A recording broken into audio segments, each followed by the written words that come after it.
In this series of videos, we're using the openFrameworks C++ Creator Coding Toolkit, an XBox Kinect sensor, and we're going to build ourselves a 3D photo booth.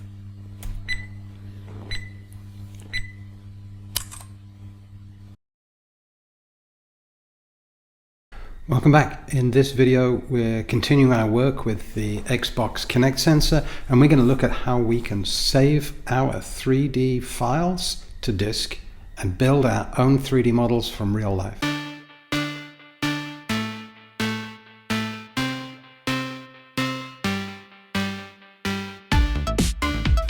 So we're going to build on the code that we've been working on, our Kinect sketch.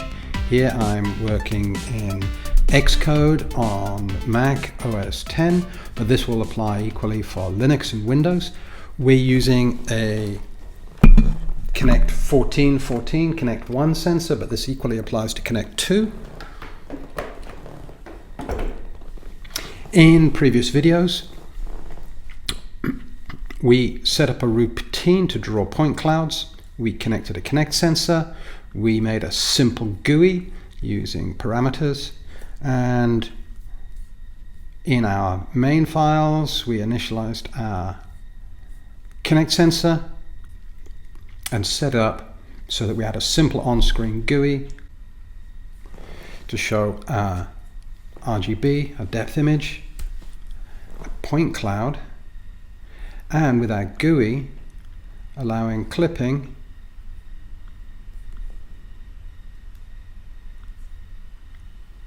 near and far. What I want to do now is write a simple routine to take the mesh that we're building and save it out to disk as a PLY file, as a 3D file that I can take into a 3D model like Blender or even into games, or go and modify or do other things with.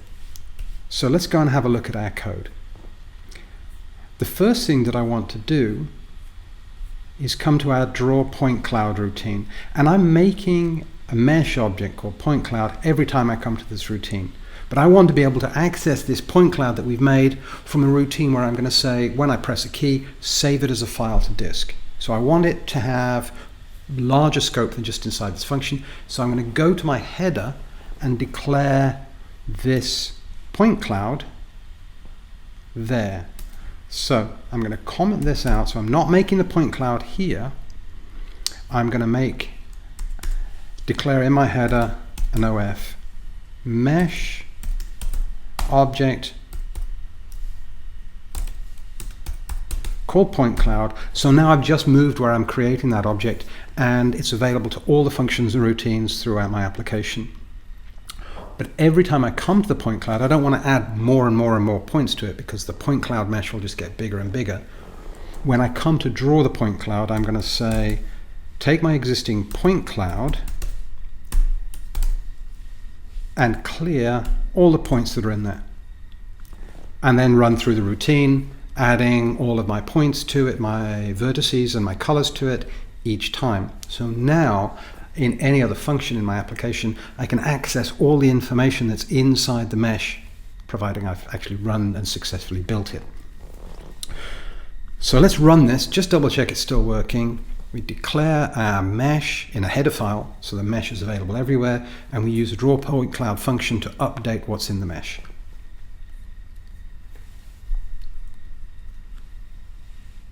So I've got my data, there's my point cloud, it's clipping, that's great.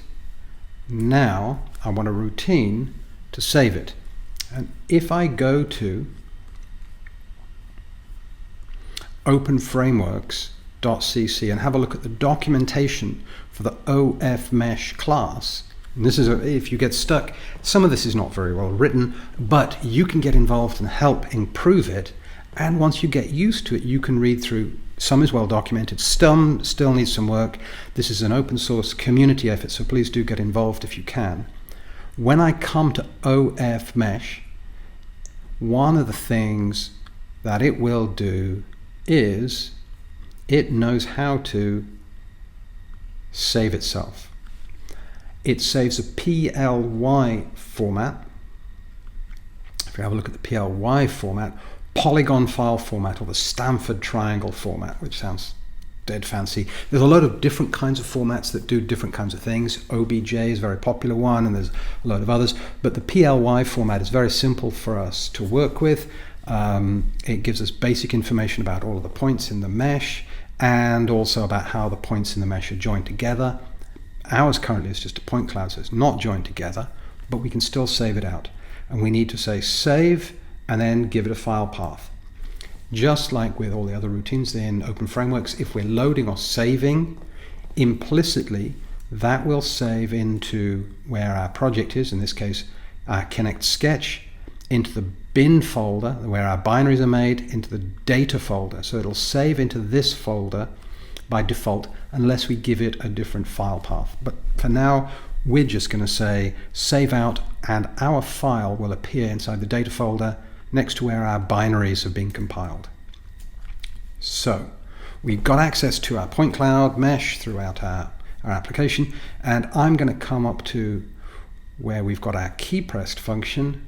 And last time we made a switch statement. I could do if key equals P, do this, if key equals G, do this, if key equals F, do this.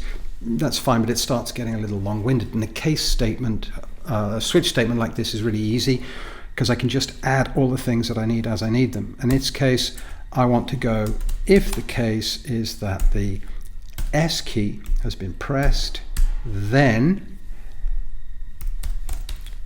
point cloud, and now this is available globally, dot save, and I give it a file path and a name. If I just give it a name, it'll save that file into my data folder that we saw earlier. So I'm just going to say save as cloud.ply, and if I run my application now, it builds this little change that we've made. Our Kinect sensor is running. I look at my point cloud, and when I press the S key, that should save us data to file. So quit our application. I'm going to switch. Here's my project folder. Here's the Kinect debug, and there is our cloud file. I'm going to open this up with an application called meshlab, which is another great open source project. You can find it at meshlab.net, and you can download for Windows, Mac, and Linux. And it's got a load of powerful tools for being able to work with point clouds, 3D surfaces, and it's useful as a Swiss Army knife for cleaning up, editing, saving, modifying meshes. So I have my cloud file here. I'm going to say open with meshlab. It launches meshlab, and there is my extremely unflattering point cloud,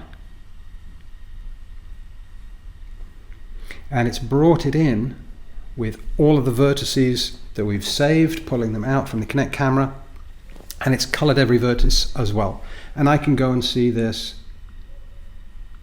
by using the different controls in a number of different ways, and I can color it and not color it, and so on. So just as the points, we can see there's all our point cloud data, and we now have this as a file that we can save. Let's go and see what happens when let's shut meshlab down, compile again, point cloud, and using our handy GUI, I'm going to set this to be full screen. I'm going to include the back wall of my studio. Look heroic. Hit the S key, save the file out, and let's go and see what we have now. So we have a new cloud PLY file that we've saved out. I'm going to open this with meshlab. have a look at what we've got in meshlab, and this time we've got a much bigger mesh, and there it is. We still have me right in the front there, and behind we can see, albeit with the shadows, the back wall of my studio, parts of the coffee machine, and so on. And I could go in with meshlab and use the editing tools to clean this up and isolate things that I'm interested in, compile it with other meshes, and then export it out into other formats that I may want. So we've seen how we can grab data, we can save it, we can modify it, we can build interfaces. Have a think about what you want to do. Please hit the subscribe button, like the video if you like it, put comments in the comments. If you've got questions, let me know if there are things that you'd like me to have a look at, or questions that you've got, or even suggestions about how we can improve what we're doing. Do let me know, and I'd love to see the projects that you make with Kinect sensors and doing things in 3D.